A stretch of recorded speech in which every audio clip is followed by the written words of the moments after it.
Hi loves, welcome back. I'm officially a year older since we last spoke. I'm 33. My birthday was last week and it's always a bit of a jump scare getting older, and it's like my age is getting serious but my life really isn't. I'm wondering what birthday is going to be where I look back at the past year and not much has changed, because I feel like every year, I don't know if you do this, but every year I look back at the last year. I do it on my birthday and I do it on New Year's Eve obviously, and I look back and I see what's changed and stuff, and every year consistently since I've been an adult, something has changed. I'm living somewhere different. I'm with someone else. I'm not with someone. I'm in a different job. I'm never just like settled and content. And look, I'm not complaining because it might be a little bit boring. I don't know. Safety, contentment, does that equal boring? I don't know. Clearly, I'm not in any position to find out. But yeah, this time last year, I was in a different job and I was with Matt 2 flats ago. So a lot has gone on this year, but we're here, we're back, we're thriving. And yeah, I celebrated it in Santorini. It was lovely. I feel like it's exactly what I needed. I had such a nice time. And yeah, we're back. So let's go into this week's story. My husband is cheating on me with my best friend. My husband and I have been dating since I was 19 and he was 22. We've been married for 6 years now. We have 2 kids and I'm 6 months pregnant with our third. 2 years ago, I found out my dad has stage 3 colon cancer. My dad is my only parent as my mother passed away when I was 12. He's my favourite human and life without him doesn't seem as colourful. His laugh is contagious and he gives these big bear hugs that seem to make all of your broken pieces feel like they're perfectly in place again. Whenever I've had a hard day, he doesn't poke and prod, he just lets me vent and listens. About 5 months ago, we discovered the treatments aren't working for him, and in direct quote of the doctor, he said months, not years. Oh my God. Since then, he's gotten progressively worse and now is losing memory. He looked at the dog he got me for my 21st birthday and said, wow, that's a nice dog. Where did you get it? Oh God, the memory things, guys. You know how I feel about this and like the fear of Alzheimer's. I just think it's such a scary thing. I mean, you can live your life and have people close to you and create all these wonderful memories, and then them get taken away from you and you kind of not know people and lose your identity. And oh my God, I find it terrifying. My husband has been my absolute rock. Okay, wasn't expecting that. He has been there for me, holding my hand and helping me through this. He's been so loving and attentive to both my kids and I. Don't get me wrong, I am a mother first always. I don't allow myself to wallow. My kids are still loved, cared for, played with, and I haven't let my load slack around the house. Once my dad got his updated prognosis, my husband encouraged me to quit my job. Okay, we like that. About a month later, we discovered we were pregnant again and I still hadn't let go of my job. I kept holding out for some reason. After finding out I was pregnant again, he assured me it was still okay to quit my job, that honestly it would save us a small fortune on daycare costs anyways. Fair. So I did, I quit my job. My best friend and I have been friends since diapers. Her family is like my family and vice versa. My mother and her mother grew up together. We've always been solid, and right after my dad's appointment, when we found out he had so little time left, I drove straight to her house and she held me while I cried for hours. If they are soulmates in friend form, she was mine. Thick as thieves is what my mother used to say. It's giving sisters. It's giving soul-tied, family friends, seeing you through life. It's giving sister friendship. And I don't like where this is going. This morning, as I was up with my 3-year-old, my husband's work alarm was going off. He has a few he set, so I turned that one off and gently woke him up. He said he was up late working, so he took the morning off, rolled over and went back to sleep. As I went to turn off the remainder of his alarms, I saw a text from my friend on his lock screen that said, oh no. I'm assuming since there hasn't been an angry pregnant lady on my doorstep, you haven't told her about us yet.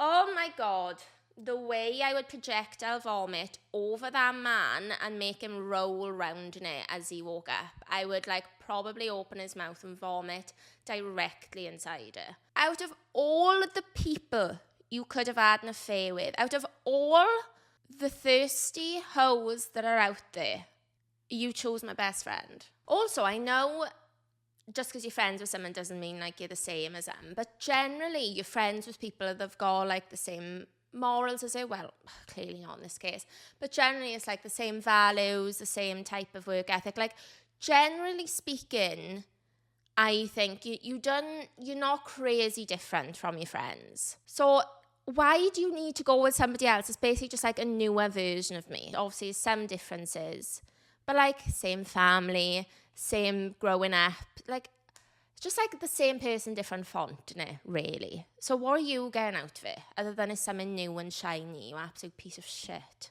Time froze in that moment. I took his phone and walked away and just read their conversations. Oh, this is what Esther Perel said. She said, a phase in this generation are completely different. She said, like, back in the olden days, your husband would come home or your wife would come home and they'd have a phone number in their pocket, or, you know, something like that, or they'd be gone and they'd come home at 3 a.m. and you'd never know. Whereas these days, everything's on the phone. People have pictures of things, like Tristan Thompson, when he cheated on Chloe when she was pregnant, like, she actually had to see the pictures of that.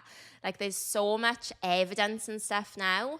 And Esther Perel says it's death by 1,000 cuts, where it's just like you're hurting yourself. Like, she knows that he's had an affair with a friend, and that's hurtful enough, but now she's going to continue to hurt herself even more by reading everything and finding everything out. And that's just like the dagger in and then the twist, Okay, I took his phone and walked away and just read their conversations. 4 months this man has been fucking my best friend. 4 months these people have been lying to my face. And I know what you're going to say, you should have seen the warning signs. Honey, I was never going to say that. Don't you worry. We don't like victim blaming around here. Should have seen the warning signs. How about he shouldn't have gone and fucked somebody else? Let alone the warning signs. Piss off, who says that? But I've been clutching this phone in my hand for 2 hours and nothing. He has been so loving and attentive to me, but he always has been. So kind and gentle. There has been no late night work nights except for once in a blue moon. There's been no lingering touches between them or even glances. They act as they have since the day I first introduced them. How sick is it that she calls him her brother, but she screws him? Oh, God, it's that forbidden love, though. It's the forbidden fruit. It's like when people have open relationships. I literally read a story about it the other day. They have open relationships where they can quite literally go and sleep with whoever they want, as long as they tell their partner about it. And still, people will find a way to cheat in an open relationship because they'll go with somebody that's off bars. Like, say there's a rule of, like, don't go with anyone from work and don't go with anyone without telling me. And they'll go and do that. They'll go and sleep with a colleague, or they'll go and sleep with someone and not say anything. Because it's not always, I don't think, about the act of actually doing it. It's the whole excitement behind it. It's like the secret. Like, the secret behind it sometimes adds a big hotness to it, doesn't it? The forbidden fruit. And that's what this is. It's like, let me think of the worst person to sleep with behind your back, and that's what I'm going to do. I know so many people get a moment of clarity in situations like this, but I have none. Aside from being sad about my dad, I haven't changed. I'm still a loving wife and mother. I still doted on him and my children. I talk to him about how he is doing and how his day was every freaking day. I haven't allowed the ground to swallow me whole. I know what I have to do now, but I just don't want to. Oh, God. I'm about to lose my family and my support system in one blow. I'll confront him tomorrow. Today, I just need this last 24 hours of peace. As for her, I won't give her the satisfaction of a response. I don't care why she did it, and it's done. I was always the friend who cleaned up her messes. After today, I will cut her out of my life like she never mattered at all. Gotta be honest, I think there's no other way than that. That for me is completely unforgivable. I think I'm quite a forgiving person. I try to be understanding, but if you fucked my boyfriend and you're my best friend, that is done. Like, I've ended friendships with people for far less, so there's just no way I'm working around that. This has to be the hardest storm I'll ever weather, but damn it, I know I'll sail through it, if not for me, but for my children. I mean, it's giving cliffhanger. I want to know absolutely everything, but I completely get that. She wants the 24 hours. Just, I suppose, like, she calls it peace, but I suppose it's also coming to terms with it, because you know when you address that, that's it then. Your life is changing. That, I think I've said it before, to me that's like the ultimate worst betrayal, because they know so much about you. I think like if your partner has an affair with a stranger, I mean, it's still horrendous, don't get me wrong, but he can say whatever he wants about you. I'm sure he'll be like saying shit about you. The other person like will know, and you don't really care about that. But I think like with your best friend, they both know you so well.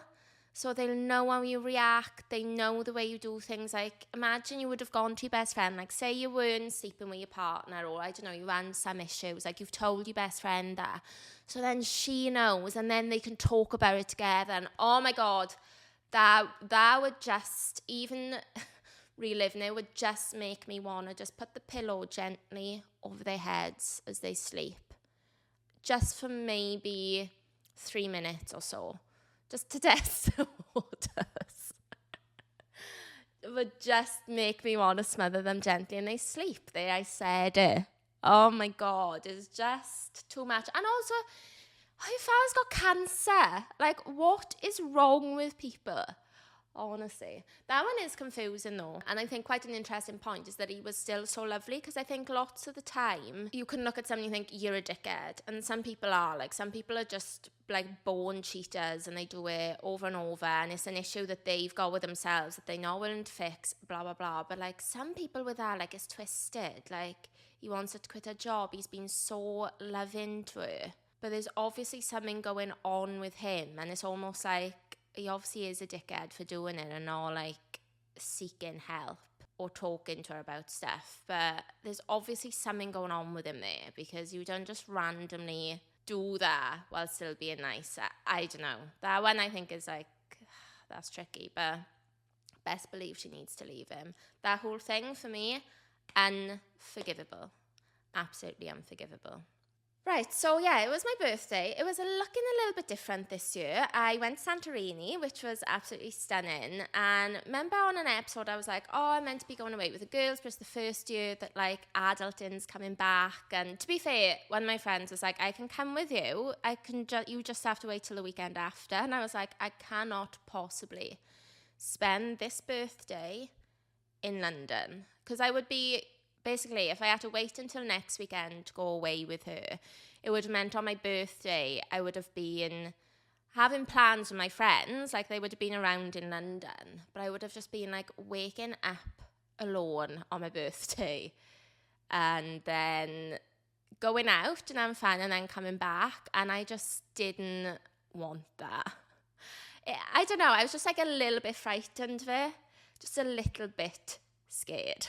Obviously, it's my first single bday in a few years, because even like in between my two relationships, I had like one relationship, and then by the time my next birthday came, I was in another one. So it would have been my first single birthday in a long time, and I was just a little bit frightened then. I was like, do you know what? All I want to do is go somewhere and look at the sea. That's all I want to do, is like wake up and look out at the water. And my mother, you know her, she's been on the pod. You can always rely on Adele Maltby. You just always can.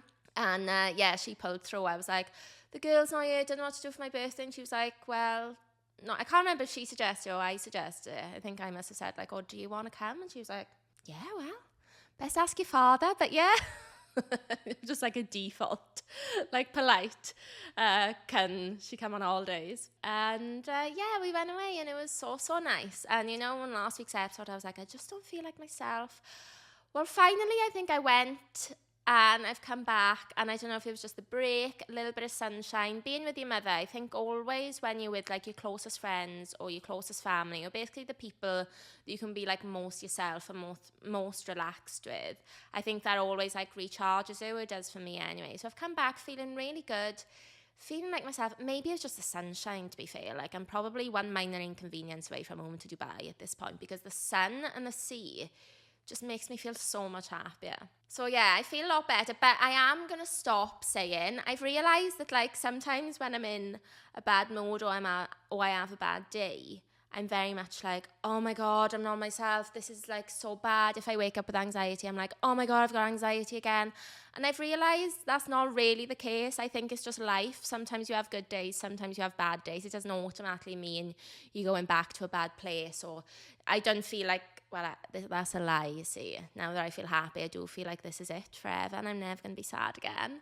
But that's probably not realistic. So yeah, I'm not going to keep saying it, but overall I feel better. It's just a reminder that like not all moods or whatever last forever.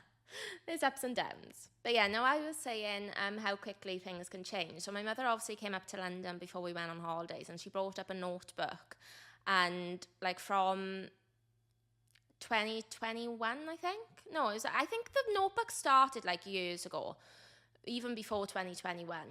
And it was so interesting. I was reading it back, and I love looking back at notebooks because it always shows times of your life. So even my friend's handwriting is in it from when we lived together, and she was interviewing for a job and she's got her notes in it. I mean, what type of situation were we in? Were we sharing notebooks? I don't know, but I'd obviously lent it to her. So like that's her part of her life in it. And then there's things from me in April 2021 that I wrote in it, like just a few goals. Like but this is what's crazy. April 2021, I was single, living with my best friend, but there was talks that she was going to move out in December to America, which she actually did. But at the time, we didn't know if she would. So obviously I was living in this stunning flat, and I was very aware that she was going to be moving away at the end of the year. And I didn't want to move away, obviously. So I was writing goals in there of what I wanted. And one of the goals was, I will rent this flat by myself or a flat with my boyfriend if Amelia moves out in December. I just wrote that out. Bear in mind, I was completely single. No idea how I would do either of the things. And I had no idea where I was going to be in the December, but I just wrote it down. And then a month later, I had met Matt, and then when Amelia did move out, I ended up moving in with him. And when I look back, I'm like, that is crazy. And then there's like lots of stuff about living by myself there. Like that was always a goal of mine, to be able to live by myself in London. And now I'm doing that as well. And I find it crazy how you've got no idea where your life is going to go, but you write down a goal. And then when you achieve it, like when you look back, it makes me feel so good. Like even I look at my life and where I am now, back in December last year, I probably couldn't see the light of how I feel now.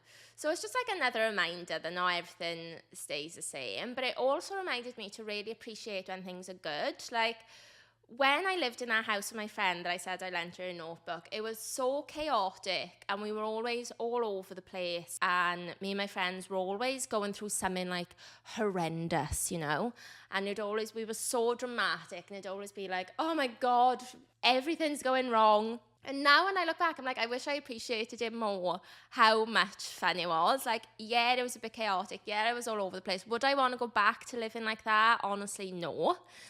But at the time, it was so good. And I even think that, like, in my past relationships, sometimes you don't appreciate what you've got when you're in it.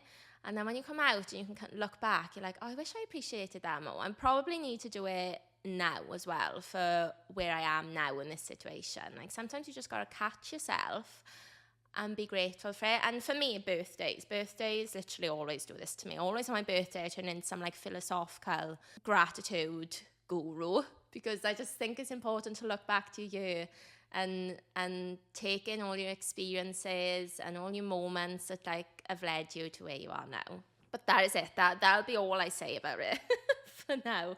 But if you've got any stories or anything, if you relate to anything, then please let me know. Come and send me a DM, leave a comment on the Instagram. I'm at Sadie or at lovewhatluck, or please send your stories in to sadie@lovewhatluck.com. And please remember to subscribe, guys. Subscribe, follow on Spotify. Please leave me a little 5-star review if you're watching on Spotify. I really, really appreciate it. I would love to get 200 reviews. I'm on 179.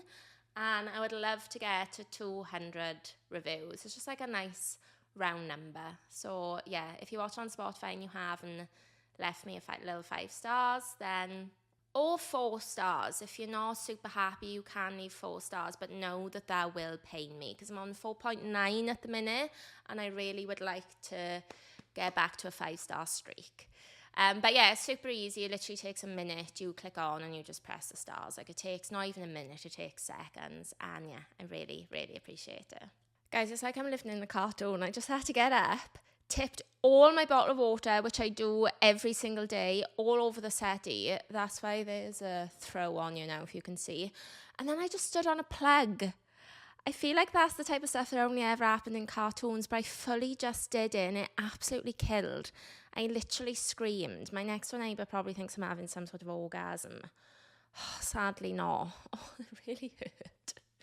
Right, anyway, have you heard about the last meeting theory? I read about it this week and I thought it was so interesting. And it basically says that you meet people in your life that are meant to teach you a lesson, and until that lesson is learned, you'll keep bumping into them. So obviously it mostly relates to exes, and it basically suggests that until you've learned your lesson and like completed your journey with a person, you will keep bumping into them. And I think that's so interesting. And in the comments, people were saying like, I live 1 street away from my ex and I haven't seen him for 8 years. Me and my ex we work in the same area. We live in the same city and I haven't seen him since we broke up. And it obviously means you've completed your journey. And the girl that was saying the story said that that's happened to her with some exes, and then other exes she's actually friends with because they were meant to be in each other's lives just as friends. And I don't know, all these things which I thought was so interesting. And then I was relating it to myself, obviously, and I was thinking, I've got an ex, which I'm sure I've mentioned before, that we just kept bumping into each other, or like, to be fair, not me and him, but either my friends would bump into him or I'd see his friends. So like there were 2 instances. I was with 2 other boyfriends since this guy. Like we broke up like years ago, but it was a really messy breakup.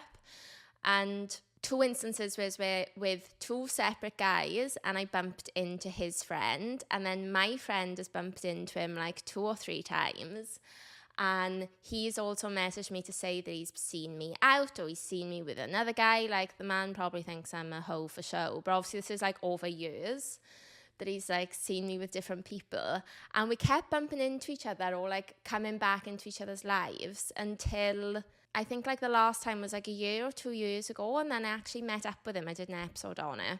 And then we finally had that like closure talk that we both probably needed, because like I said before, that was a really, really messy breakup. And then since we've had that, I haven't bumped into each other since. And I think that's so fascinating. And my other ex literally works in the building opposite me. So my new office is right opposite my old office. And I've bumped into maybe 6 or 7 people from that old job. And I've never bumped into my ex who still works there. So it's crazy, and I think it's really, really true. So yeah, if you've got any stories like that, then come and let me know. Yeah, I think it's so, so interesting. Okay, and then I've got another story for us to end on. I saw my hot wife slip off her wedding ring and called her out because I thought it might be a sign of her letting another man slip between her legs. Sorry, this sounds like the title of a porn film.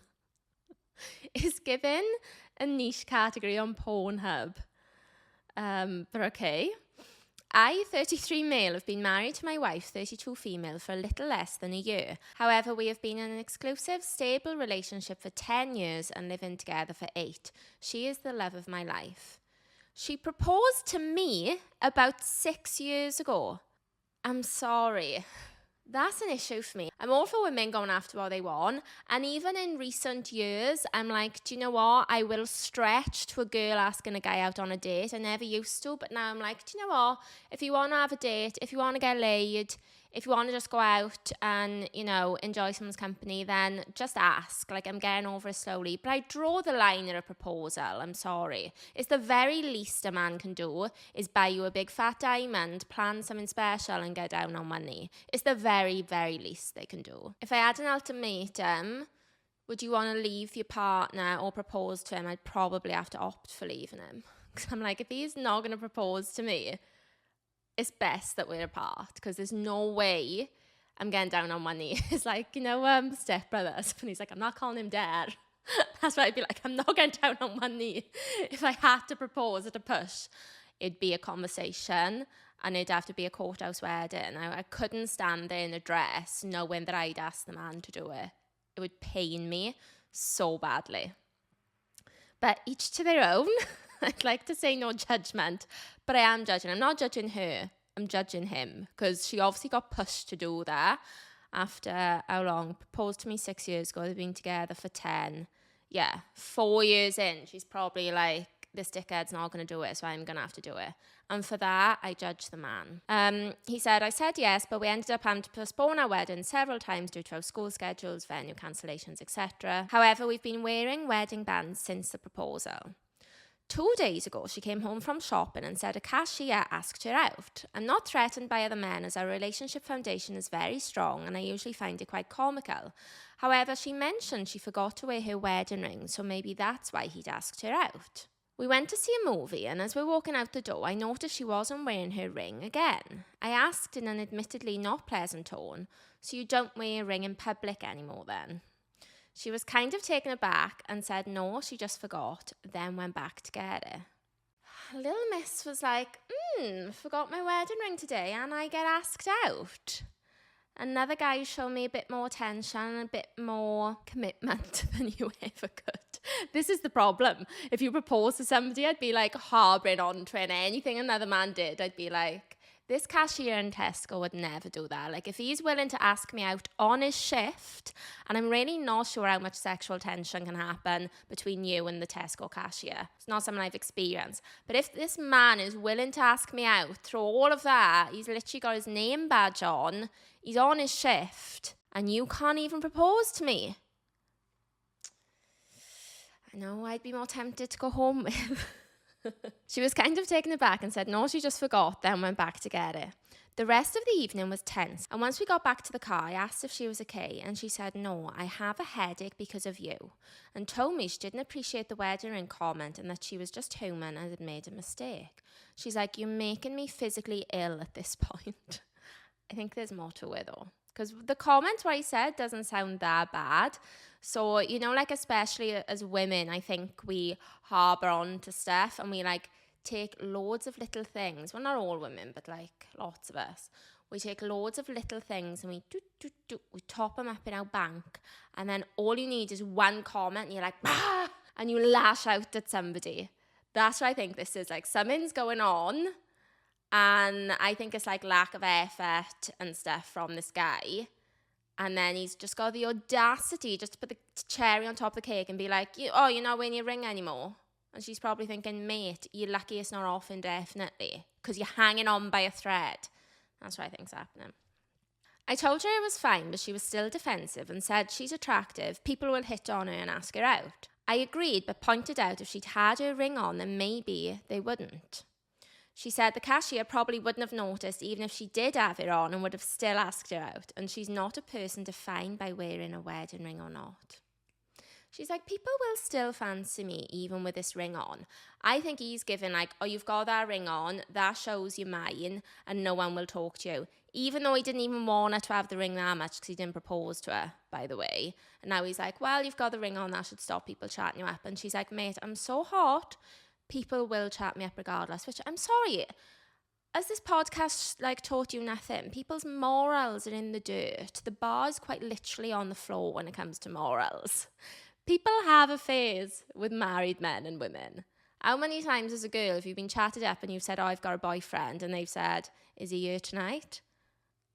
Depending on what type of guy you're chatting to, that's one of the first things they'll say back. Well, is he here? So... You know, they don't care. Men have got, especially men, they got no morals. Their values are buried deep in the ground. He says, I'm a bit startled at how defensive she got over this. And even though she apologised, we drove home in mostly silence.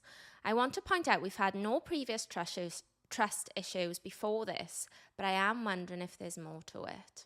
I mean, I've kind of answered as I'm going through. I think there's, look, if there's one thing I can teach you about a woman, is that there's always more to it. It is never simple. It is never black and white. There's always more going on inside that female's head than she is letting on. And something else has been happening, I reckon, there slowly over time.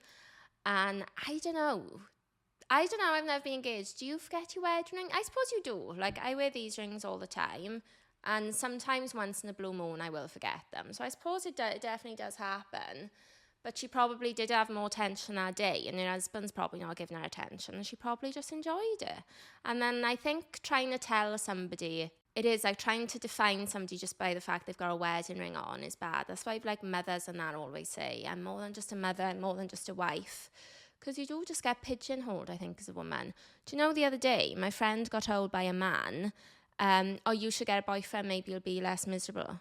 Firstly, she's got a boyfriend who's wonderful, so jokes on him. Secondly, it's the suggestion that she or all women need a man to be happy.